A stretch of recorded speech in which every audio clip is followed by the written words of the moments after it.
This DC On Screen, we have coronavirus updates on the Batman and CW shows, Marc Guggenheim's podcast interview from a show that wasn't ours, plus our favorite DC Djimon Hounsou role, who we'd love to see him play in the future, and what standalone IP should be purchased and integrated immediately into the DC universe. All that! And, well, nothing else, really. Here's a commercial. Discover unbeatable deals and convenience at your neighborhood family fare supermarkets. Score exclusive deals, earn rewards, join clubs, and clip digital coupons for extra savings all in one place. Our exclusive offers bring savings straight to your card. Explore a wide range of local products that support your community. With easy pickup and delivery options, saving time and grocery shopping has never been easier. Family Fare is all about making your grocery experience easy and affordable and your one-stop shop for all your grocery needs. Family Fare in your neighborhood. Welcome into DC On Screen episode 589. I'm David C. Robertson, and this, my trusty co-host Jason Goss. Hello. And this is the podcast where we Decipher? Yeah. This Discuss. is the podcast. Yeah. And this is the podcast where we discuss the DC Comics multiverse on film and television, give honest opinions on projects upcoming and past, and believe that every version of a property is valid, even if we really don't want it to be. If it's been released, it's fair game. So beware of spoilers, and welcome to the show. You made it! Yay! I made it! I'm going to crack up to the whole intro because I can't talk. You made it. We're very proud. Dick. Sorry. You did your best, buddy. I did, and sadly that wasn't very good. Well, you know what Sesame Street has taught me? You kept trying, and you did it, and good job. Uh-huh. Mm-hmm. Been watching a lot of that. Well, I mean, at least you'll finally learn how to read. Yeah, one letter at a time. I'm so sorry, man. Yeah, we're getting there. All right. So, we don't have a lot of movie news, but I have supplemented that with listener questions. Beautiful. In the meantime, by the way, I want to apologize in advance if I cannot get what sounds like Arkham Asylum out of the back of the microphone. Arkham Asylum, I just hear your kid. Yeah, I imagine that's what it sounds like some nights. Especially if Crybaby's there. I've said it before and I've said it again. This is a podcast. Everybody should be familiar with this format. We're doing this from home, especially now. Yeah. So, bear with us. We're already quarantined, and then I have my family under the further quarantine in order to do this. So, apologies. We'll do our best. Yep. All right. So, the Batman, Matt Reeves, director of the Batman, confirms that they have shut down. They have shut down. Oh, yeah. I have no doubt. Until it is safe for them to resume. If you don't know why, coronavirus, how could you not know? What the hell's wrong with you? I don't understand where you're coming from at this point if you don't have a guess as to why that might have shut down. Yep. No idea when they're coming back. We can take some guesses, but no idea. Yeah.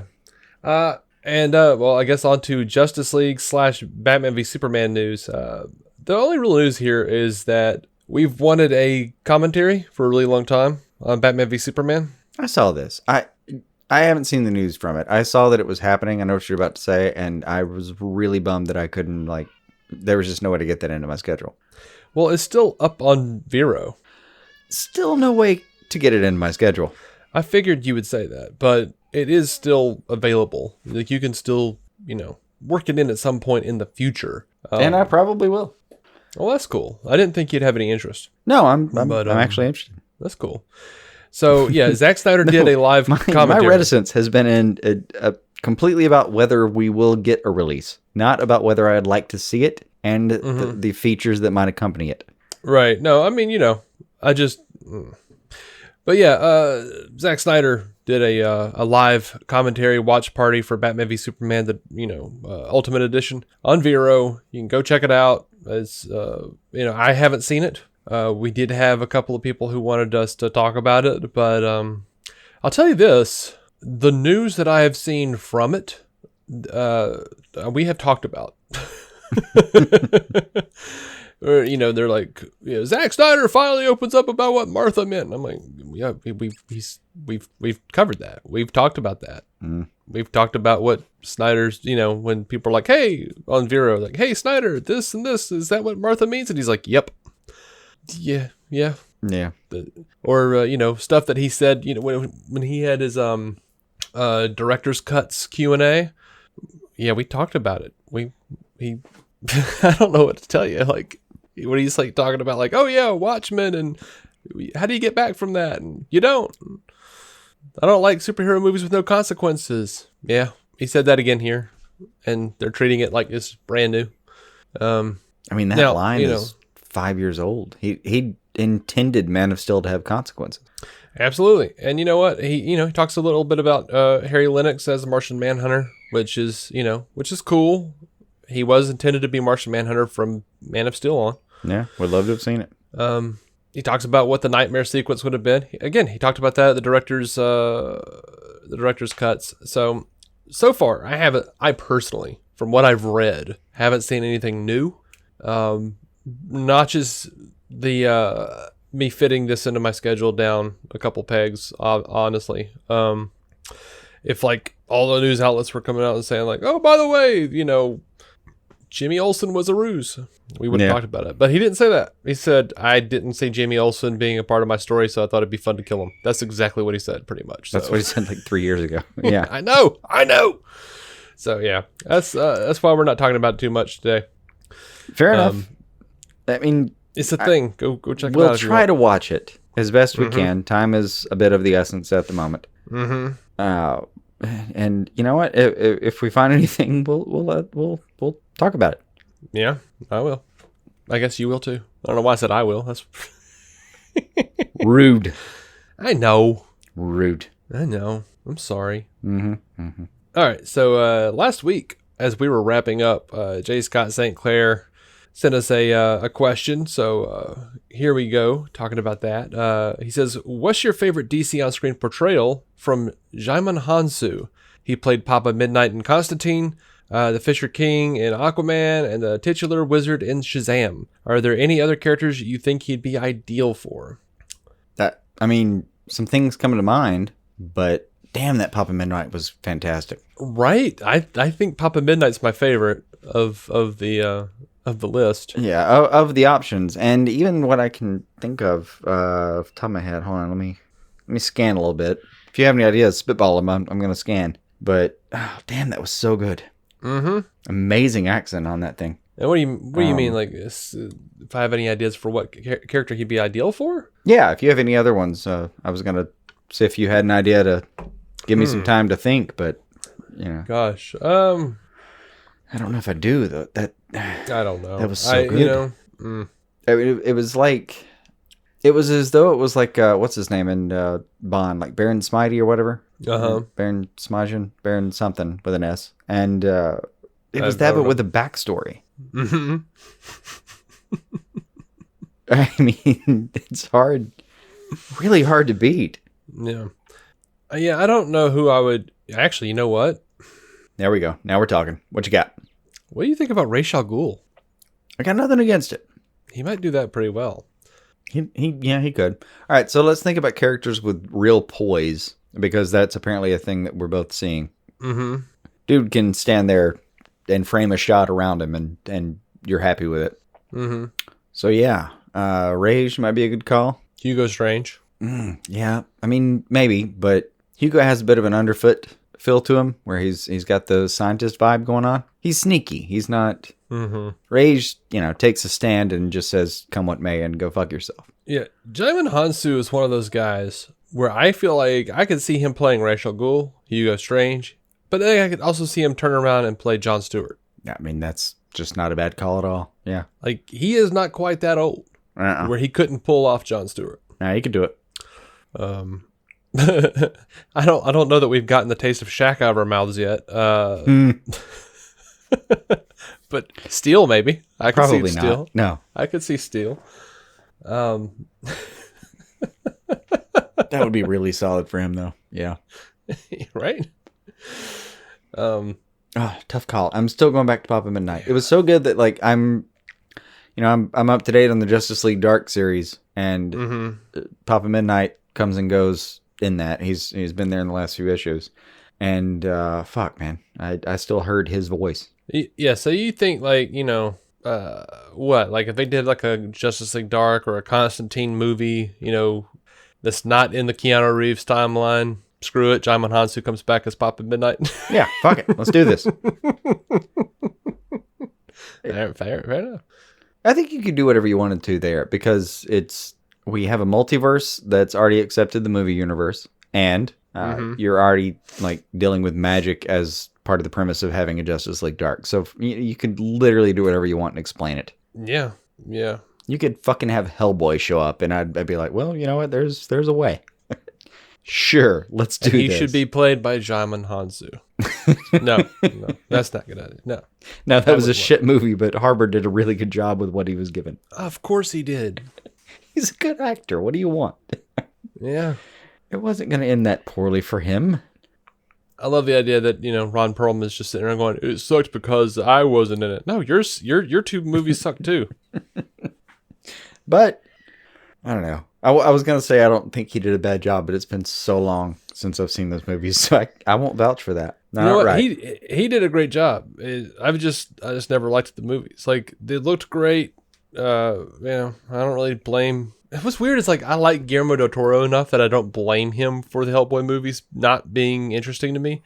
But I like Mike Mignola and the Hellboy book enough that I don't blame the source material. I don't know what happened. I don't know why I don't like those movies. Yeah, I did not like them, but I didn't like them. I don't know. They just came and went. That's all there was to it. Yeah, like I like Doug Jones. Yeah, I don't know. If not a big fan of Selma Blair. Gun to my head, if I had to name another actor that wasn't Perlman, I could not do it. Mm-hmm. I would probably guess Guillermo, hoping that he played a bit part somewhere, thus saving my life. I don't know about all that, but anyway, stuff. Mm-hmm. Stu Little says, what standalone IP from any medium do you think would work very well if bought and integrated into the DC universe? Based on the recent Batman and Injustice crossovers and the fact DC doesn't do much with New York in general, I would love to see the Teenage Mutant Ninja Turtles in there. In the actual movies? In the DC universe. So it's not specified specifically. Okay. I was thinking across the board is what he means. Tough one. Because there's a lot, but there's a lot of this has been covered, like Turtles, for instance. Yeah, but think about the Ninja Turtles. It's fun to have a crossover, and it's fun for. I don't know how they handled that crossover. I don't know if there was a portal or what happened. 3-part series. There were 2 different portals. And escalating consequences as it went, I should say. Yeah. But they did finish it. It wasn't like ongoing. Right. No, I was just saying I didn't know how they handled it. Like if they just pretended like the Turtles and Batman always existed in the same universe, or if there was. Oh no, they made it this little Venn diagram of universes that shouldn't exist together, and they separated them. So that in that way, I think I thought it was pretty elegant. Okay, yeah, that'll work for me. The Teenage Mutant Ninja Turtle mythology does not belong in the DC universe. So, if they wanted to do like a crisis or something and like integrate it in some way, they effectively did that. Yeah. Yeah. I don't think you'd be offended by how they incorporated it and took it out again. Okay. But as far as taking up permanent residence there, I don't think I'd want it. No. I think I could deal with the Shadow. Yeah. But the first thing that I thought of when I read this question was Green Hornet. Yeah, that could be there. It's not a part of the. That could just be another character that was there the entire time. Right, and he's not a part of the universe, but there is precedent for him coexisting with Batman because Bill Dozier did both Batman and the Green Hornet series in the '60s, and they had a crossover. Mm-hmm. So, a pretty famous one. No, by extension, that would make the Lone Ranger part of the DC universe. Because Green Hornet is the Lone Ranger's great grandson or something. Yeah, no, they're possibly connected in some way. Yeah. Oh, they are absolutely connected in some way. Possibly. They are same creator, same last name, for God's sake. Tangentially connected, whatever. Collected and connected. Connected, whatever. Yeah, I could deal with that. Yeah, I could. No one is going to know what I'm talking about, but Nero Wolfe would be fantastic for me. Oh, yeah. It's literally just an extremely clever detective with his only slightly less clever, man about town, girl Friday, if you will, or whatever. Mm-hmm. It just solving crimes. Yeah. Like, it wouldn't surprise me every now and then if Archie came back and was like, so I ran into the question. And he had a good point. Yeah. Ooh. I might. Please, if anyone knows what Nero Wolfe is that's not me, please tell me. Anyone. I don't want to be alone anymore. Anyone. Yeah, Nero Wolfe's good. You guys should check that out if you don't know what it is. It was good stuff.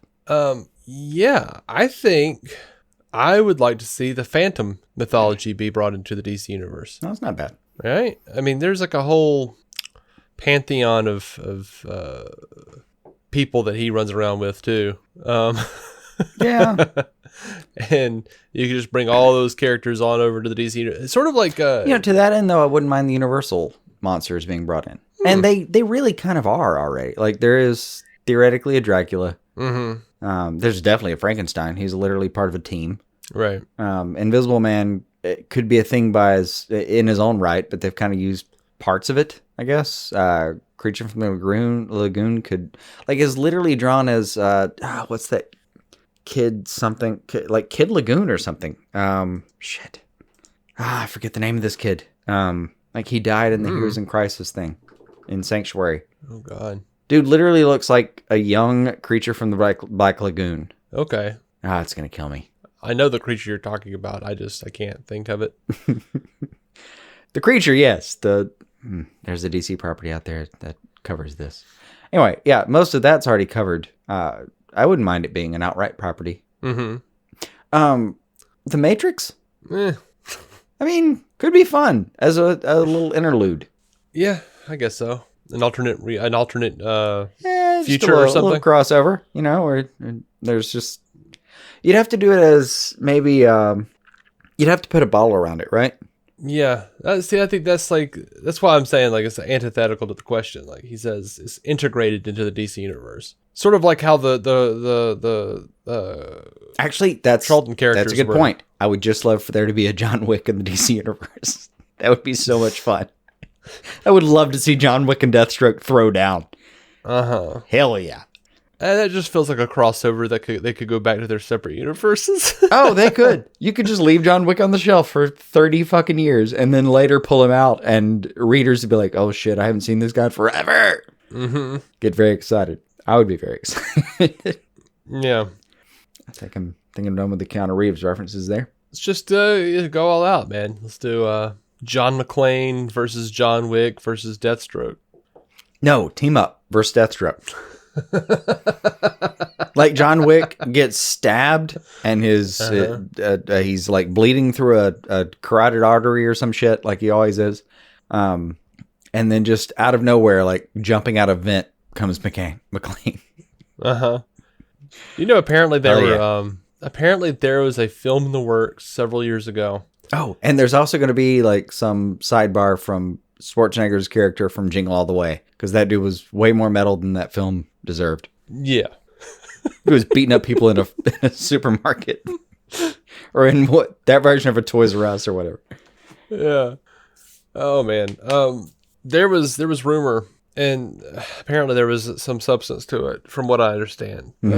Several years ago, there was a movie that they were writing, they were putting together, they were trying to put together, that was going to be a crossover with Die Hard, yes, and the show 24. Oh, sweet. It was going to be Jack Bauer and freaking John McClane teaming up to fight terrorism, and it was called Die Hard 24/7.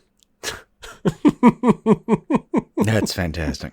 I was so excited when I heard about this thing, and then it never happened. Instead, we got, whatever the crap we got, Live Free or Die Hard, and then, which was okay, it was all right. Yeah, they're fun. I have no opinion. I'm not allowed to have an opinion. I haven't seen them. The thing that's funny is that everyone always says, like, Die Hard 4, which was Live Free or Die Hard, was the one where John McClane suddenly got superpowers and he's like surfing on the wing of a fighter jet and stuff. Mm-hmm. But him surfing on the wing of that fighter jet was like 2 seconds, and it was hovering like 5 feet off the ground. Mm-hmm. So it wasn't that big of a deal, and it wasn't like they were flying through the wild blue yonder or anything. Mm-hmm. Mm-hmm. He didn't become a superhero. That's the stupid thing, because and there are people. He always was. Doctors have backed it up. They've looked at these movies and they've put videos out on YouTube. He would have died way more times in the first 2 movies. Actually, not the first 2. I cannot remember the name of that channel, but I've watched that video with you, and he was dead so many times. Yeah, like that. Actually, number 2 was the only one that he actually survived. Like, did he survive that? Yeah, they were like, congratulations, John McClane has survived Die Hard 2. And then like the first 5 seconds of Die Hard 3 is like, John McClane is dead. Yeah, there's there really is. There's a whole YouTube channel devoted to this, and the moments when I've wandered over and seen their videos, it's really pretty entertaining. I'm pretty sure it was Screen Junkies. Was it Screen Junkies? I'm pretty sure they, That's a good start, at least. Search there if you want to find anything more. But yeah, it's just basically, the concept is, we asked some real doctors if you would have made it out, and no, you didn't, is normally the verdict. Yeah, like they actually get into every injury he sustains. They tell you pretty much what he got, what happened to him. They name femur broke, no chance, that kind of thing. Yeah, and they just add those up until he dies, and then he loses another life on the chart. Yeah. But yeah, I actually would like to see the John Wick films. It's gonna be a large. He's gonna need a lot of mushrooms to get through that. Mm-hmm. Let's put it that way. All right. I think we've answered Stu's question adequately. Okay. So we need to get into TV news. Sure. But first, we're going to go to a commercial that we have no control over. Are we back? Are we? Are we? Do you want to be? Are we not back? Okay. Where are we back now? Oh, yay! Okay. Crisis on Infinite Earths. Let's talk about that. All right. Sure. We know they've pushed some stuff back, and we'll get into that a little bit. But just to let you guys know, the CW is going to re-air Crisis on Infinite Earths in April, from Tuesday, April 7th to Thursday the 9th. So I guess if you didn't have a chance to watch it, and then they didn't show, you missed the window on the CW app, you're gonna get another chance. They're gonna play it again. So sounds good. Yay. There's a lot of TV news just from Marc Guggenheim being on a podcast. Nice. Right? And it's not groundbreaking, earth-shattering news, but it's really interesting if you're into the TV side of things. Sure. And if I can... This is when I trust him the most. All right. Yeah. So apparently the DC Universe shows are not required to cross over with the Arrowverse shows. And he says, this is the fake nerd podcast, if you want to go check the full interview out. But he says that the DC Universe shows were created with an expectation that they would never have to participate in the CW crossover. There were creative assurances made that they wouldn't be on the hook to do so. And I thought that was interesting. Yeah, sounds smart too. Yeah, I mean, God, can you imagine trying to get a showrunner involved in that and being like, by the way, you have to once be a part a year, of this. You have to be complete supplicant to the thing we're doing. Mm-hmm. Now, you remember how we talked about how Cameron, I think his name is Cameron Cuff, the guy that played Sejel on Krypton, how he was going to be on Crisis and then he couldn't make it? Yeah. He talked about what that scene was. And they were going to have him play a Kryptonian elder. It's when Allura was basically grabbing Kal-El and Lois on Argo to take them on the ship. We were going to have this Kryptonian elder essentially hologram in with important information about the destruction of the multiverse. And that was going to be Cameron. Fuck, that seems so doable. It does seem doable, doesn't it? Mm-hmm. That would have been cool. I mean, he just couldn't do it. He couldn't work it into his schedule. I mean, that's a thing.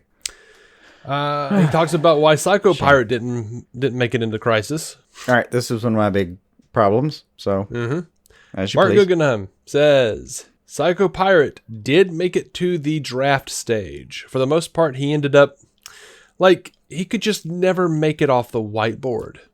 We had stories and moments and scenes and everything in between with him in it. But honestly, every single time we talked about him, it felt forced. It felt like we were doing this only because he's in the comic. That can't be the reason we included anybody. And that's what it felt like. And he says, we managed to work in a cameo for him that felt pretty legitimate. Like, it felt like, okay, this is good, this works, this is satisfying. But it was part of a larger story beat. And that story beat ended up going away for a variety of different lengths and production reasons and a whole host of other things. Basically, that story beat was us going down a certain rabbit hole that we just didn't have the story time or screen time to go down. So unfortunately, that had to go. Okay, I'll accept that. Gotta kill your babies. Yep. I can deal with it. I mean, it would have been fine if you didn't introduce him unless you had a plan, but okay, I can deal with it. Yep. Let's see. Guggenheim is talking about the Green Lantern movie, and he says the Green Lantern movie being a part of the Arrowverse in as much as it takes place on Earth 12, that was his decision. He says, I was like, I've got to get Green Lantern in there somewhere. There's only one Green Lantern movie, so it just seemed obvious to me to do that. I just had to, because Greg Berlanti and I, we co-wrote that movie, for better or worse. To me, the experience of doing Green Lantern is a huge connective tissue with Arrow. We wouldn't have done Arrow but for Green Lantern, and we almost didn't do Arrow because of Green Lantern. So it looms large, and it tickled me. It made me happy. That's fair.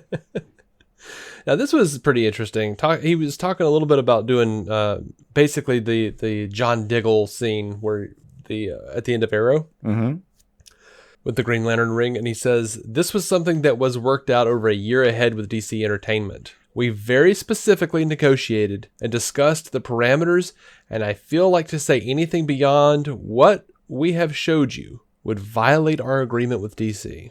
Oh, hell yeah. That's something.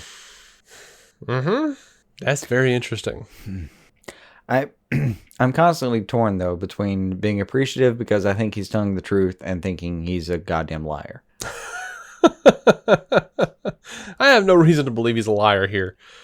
Not necessarily here, but he has lied to us before. He has? But for him to say that it was DC's call in a way is a little bit different from his previous lies. He normally just lies about plot points, stuff that you're going to see in like 2 months. Stuff they're filming now, but he didn't want to give it away and stuff like that. To be fair, I think he's gotten better. I think what has happened, I think in the past, he has given information, and then as happens in a writer's room, it changes. Shit changes. Or he wanted to do a thing, and then DC came in and said, hey, buddy, you know how you keep talking about the head cord? Yeah. I mean, he may be onto something, and they may be letting him talk. He's also he is the same guy who gave us the news about Ezra's appearance being like DC's call, right? So, if that's all true, maybe this tracks. And this is going to be kind of fun. Yeah. Now, let's see. Talking about the guest stars who turned down series finale appearances, he says there were a variety of different actors from the life of the show who we wanted to see return for the Arrow series finale, and we simply couldn't manage it, or, it's funny, no one turned us down. Every person who we approached who wasn't in the finale was doing either another television show, ironically, or a movie. Even people doing television shows, it was tricky to get them. For example, Katrina Law is a series regular on Hawaii Five-0, and that production moved heaven and earth for her to be a part of Oliver's funeral, which the scheduling was so tight on that we actually shot the first half of the funeral without her. Katrina was headed from the airport to hair and makeup while we were shooting half that scene. Even Melissa and Grant's involvement was really, really challenging from a scheduling perspective because they both have their own shows.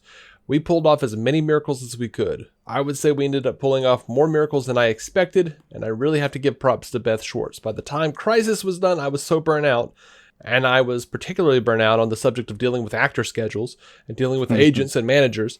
Every single one of the cameos and guest stars in Crisis involved at least several phone calls on my part alone, and I was so tired. So Beth really stepped up to the plate and did all of that diplomacy. There's a lot of diplomatic work that goes into these sorts of things. She carried the water when I was way too tired to do so.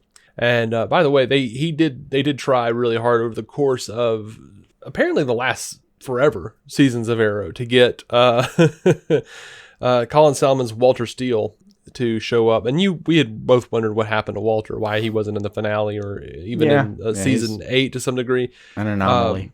Specifically for season 8, he contacted Guggenheim and wanted to be a part of the show, and they tried to work it out, and his schedule was so busy he couldn't. That was all that was.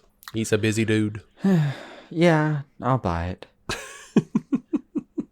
I mean, I know scheduling is kind of it's a bit of an easy out to say scheduling, so we couldn't. And at times it's true, and sometimes it's just kind of an excuse, you know? Well, I mean, he did specifically talk about like how they had been like DMing on Twitter. Yeah, no, trying to work it out the whole season. This is the thing that I've been insistent upon since we started seeing all the pieces come together. Is like, yeah, there may be some scheduling, and maybe there's a little bit of coach speak and some walking back from the reality of so and so just being a jerk or whatever. There's probably a lot of stories if we had enough time to have a biographer do it. Mm-hmm. Yeah, there's gonna be a little bit of fussiness, a little bit of muddiness, but overall, what those producers achieved is just fucking phenomenal. Agreed. Yeah, and a fair amount of what they were battling the entire time was scheduling. Yeah. You wanna know what his original vision for the end of Arrow was? Yeah. What you got? I'll tell you the way I originally planned it on ending. You'll certainly see how this is different and why it's different. I always saw this show ending with Oliver's death, but Oliver's death in the actual finale. Then I kind of had a little bit of a fantasy that Oliver would die, and you'd end with some sort of news broadcast talking about his legacy, and that would sort of become the voiceover. And then you would go to this rooftop on a whole other city, and on the cut, a thug or some bad guy would crash into the frame, having been punched off screen.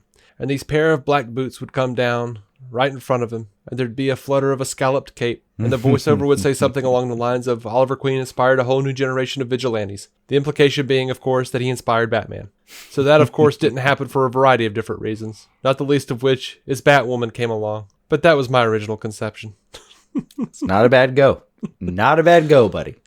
Apparently, he'd actually also tried to get Justin Hartley for years to be on Arrow, and it just never happened. He just couldn't do it. He couldn't get it to happen. I don't know why. Yeah, I get that. I mean, we didn't get him, but we got his corpse laying on the ground in a shot. Yeah, he talked about that too. He said that like he was trying to find a way to get it in there somehow, and he asked them if they could, Warner Brothers, if they could use the suit, and they were like, well, you can, but it only has to be for a certain amount of time, and you can't get it dirty. So you got 4 seconds and pick it up immediately. They said you can't get it. They said you can't get it dirty. He's like, I really hope they didn't see the scene that we used, like because the scene they put him on a mannequin, laying in a ditch. They put him on a mannequin and stuck him in the dirt in a ditch. Better to ask forgiveness than permission. Mm-hmm. All right. So according to Variety, we have already known that Flash postponed or has been on production hiatus. But according to Variety, the Flash postponed the ending of its current season. They're not able to finish production in the immediate future. We have no idea when it's going to resume. We have maybe an idea of when it might start airing, but nothing concrete. Variety says that they'll be wrapping up, quote, later in 2020. Yeah. A lot of their shows shoot in Vancouver, and Canada's pretty much shut down right now, so it just is what it is. No, but the thing is DC's Stargirl premiere is delayed, and it was originally going to come out May 11th, and now it's been pushed back to May 18th, and we might actually be getting that might be when The Flash starts coming back, airing new episodes. Because Stargirl was supposed to be scheduled to air after The Flash on CW. Yeah. They wanted The Flash to be its lead-in. So May 18th is a probable guess for when new Flash might start popping up again. And Marc Guggenheim was asked what the production status of Legends of Tomorrow's current season is. And Legends did. It's done. Mark said we were able to complete production on the season, and post-production has been moving the pace thanks to our incredible team. In fact, we're having a virtual sound mix of episode 514 this afternoon. So, Nice. as of him answering the questions. So, yeah, don't know when it'll be back on the air, but Legends is shot. It's good. Good. Now, here's a little bit of news, and it might not be news. There's a site, now I praise the name. I don't know how credible they are, but it's called Illuminerdi. So, props on the name. That's a bad start. I like how you say that. Like, that's a bad start, and I'm like, that name is baller. You and I have two totally different opinions on this, I guess. Let's see where this gets. Well, they claim they have some casting call, character descriptions for Superman and Lois. Of course. And apparently it's going to involve a character, let's see, looking to cast a, quote, diverse 35 to 39-year-old actress for Sally Bunyan. Sally is described as a loan officer at a bank who was married to Kyle Bunyan and has two daughters, 16-year-old Sarah and 8-year-old Sophie. The casting description notes that they are looking for these series' regular roles to be portrayed by diverse actors. Sally's life takes a turn when she reconnects with her high school boyfriend, which in turn is another straining factor in her marriage to Kyle. On the subject of her husband, the casting department is looking for a diverse actor between 35 and 39 to play Kyle, a fire station chief who has basically become a hero in his own right to the town. Described as being an alcoholic who has seen a lot of darkness in humanity, Kyle has some problematic attitude issues that affect those around him. Sarah is a gifted, popular teenage girl who is keeping some dark secrets that she only begins to reveal when she begins a relationship with a certain boy. Sophie is described as a young girl who tends to embarrass her family. Based on these details, it sounds like the Bunyan family will have quite the stories to tell on the show. Now, a lot of people think, and they are certainly saying in this article, that Sally Bunyan is going to be Lana Lang. That's where my head went, yeah. Yeah. And I wondered if Kyle would be Pete Ross, but I'm like, can we not have him be like an alcoholic, domestic abusing firefighter? Zach already made him the manager of an IHOP. This man was the vice president of the United States, for God's sake. At one point, somewhere in a bunch of monthly stories. Like, I've seen Pete Ross be like an idiot street racer who's angry at Clark for being I get Clark. It. I mean, I get it.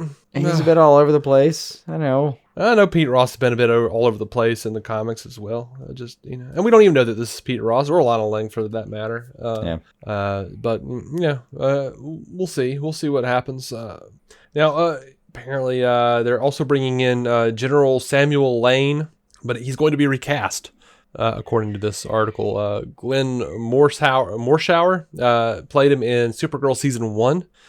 And they're reporting that their Superman and Lois is looking to recast his part, and they're looking for a Caucasian actor in his 60s to play him, a serious army general whose main mission is to protect the United States of America as well as the world from any threats, whether it comes from on or off Earth. Anyone who looks for or together with him is expected to be performing 110% no matter what. It says, I hate to see him recast, but I guess we could, we didn't need Crisis to explain Sarah being recast, so I guess we don't have to have Crisis to necessarily say that, or you could say Crisis.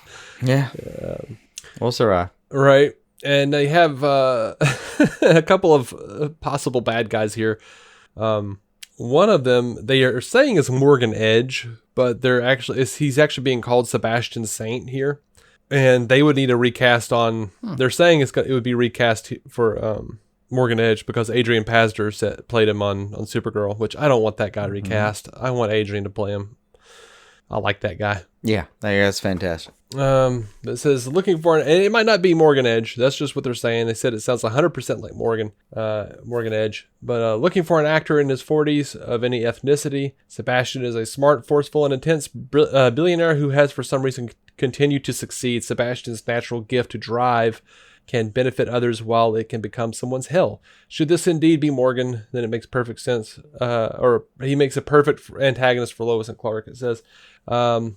And they also have a character named Ryan Simmons, a diverse male in his late 20s or early 30s, teased as being a man who has lost everything that he holds dear in life. Ryan's sole purpose now is to go after everyone who is responsible for destroying his life, battling with appeasing his inner rage that is getting worse. And yeah, there was apparently a previous report that said there was a character called the Stranger in this show, but yeah, that's a big deal. We'll see about that. Yeah. It didn't like fit with any aside from like Phantom Stranger. There's no one else in the canon that would really be, we don't know of anyone that it would be pulled from specifically. The word stranger alone is very loaded in DC. It just is. Yeah, it's nothing direct, but it could be several things. Yeah, but it's most often one thing, and it's multiverse changing. Like, you don't want to bring that up for no good reason. You need to have a plan if you're going to bring in Phantom Stranger. All right, so apparently Warner Brothers TV, a representative has said that Harley Quinn, the animated series, is going to be available outside of the U.S. pretty soon. It's already begun airing in Canada. Good. And there is a full Blu-ray release for the first season on the horizon. Harley Quinn Season 2 does arrive stateside Friday, April 3rd. I am looking forward to it. I can't wait. We've only got a couple days here. Yeah. And, oh my God, I'm ready for the show. Yep. The showrunners have teased a little flashback. Patrick Shoemaker says we will get to do a really cool flashback episode that's a bit of an homage to Batman the Animated Series, while also retelling and reframing Harley's origin story with both the Joker and her original acquaintance with Ivy. And we turn that on its ear a little bit. There's a big revelation that a lot of the feelings that Harley had for the Joker maybe shouldn't have been. That maybe a lot of those were based on lies, and I'll leave it at that. Well, yeah, usually, but I'm interested to see what they're doing with it, what they're talking about. I am. One of the most interesting parts was that last moment when Joker kind of turns skin colored again. I'm deeply interested in whatever Alan Tudyk's going to do with that turn. Yeah. Now, J.K. Schmidt over at comicbook.com actually had like an interview with Justin Halpern and Patrick Shoemaker, and they talked a little bit about freaking villains that might be showing up in Harley Quinn. And and they were asked about big villains, and Halpern responded, there's one huge DC character that plays a pretty big part in the back half of the season. And then Schumacher says, well, let's just say in the trailers there are parademons, so you know who comes with parademons. I can tell you it's not Scarecrow. Right. No, Scarecrow done got y'all. That bitch died. The crow done got. He gone.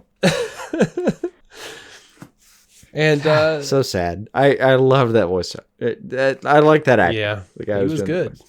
And the Harley Quinn showrunners did say that there have been rumblings about expanding. Now that Warner Media has several arms, we're exploring opportunities for other outlets, but nothing's confirmed. That on the third season. And that says to me that they are very, like, he said, that says to me they're looking at HBO Max and other outlets. Yeah. So that's exciting because he says, as part of the, hey, look at us, we're this little show that's doing pretty well, we have sent a one-page, just not even a synopsis, but more of a setup for what could be season 3. And so we have thought about it, but that's not to say that it could change entirely once we get a writer's room going, if we're lucky enough to get a third season pickup. It's all to be determined. So they have a treatment for season 3 already. That's good. Yeah. Yeah. So I would say, everyone listening to this, you are not many, but you are strong. Vote Go for to this. DC Universe. Go and play it on a loop. Let them know that we want more Harley Quinn. Yep. It really is a lot of fun. It's one of those things where, like, if you just put it on autoplay and walked in from time to time, you just lose yourself to a couple episodes. Yeah. Just get distracted for, 40 minutes. Yeah. And, there are people out there I know personally who have said, I gave it a shot the first episode. It wasn't for me. I say to you, give it another shot. I think you were one of those people and we talked. That's right. Like I liked it okay. It was all right, but I was like, But no, I really enjoy it. Like it's really coming to itself. It brought some heart after a while. It didn't take very long. It didn't take very long to really get into a really good groove. Yeah, it got some timing. It got some heart. I think that's important. Mm-hmm.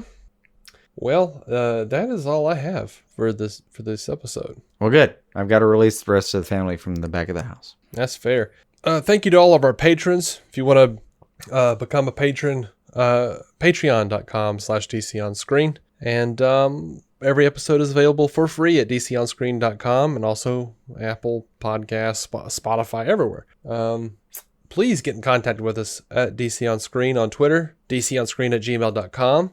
We're on Facebook. Look up DC On Screen Podcast. We're on Instagram. You can DC On Screen. You can talk to us anywhere, y'all. Anywhere. We do these fun little things where, before we do an episode, I say, hey, anybody got any questions? This is your call. And then, people ask us questions just like you heard on the show. Mm-hmm. And we get more content. So what was the Papa Mennonite guy's name? Djimon Hounsou. Okay. As Penguin. Until next time, keep some DC on your screen. Dude has poise.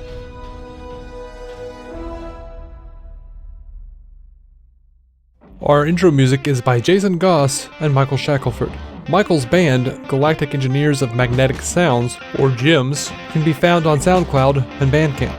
Visit DCOnScreen.com to find our Patreon, merch, contact information, and every episode of the show for free, including crossovers we've done with other podcasts. DC On Screen is a maladjusted production. For more from me and Jason, including sketch comedy, vlogs, parodies, and our improvised web series Hey Guy, visit maladjusted.tv.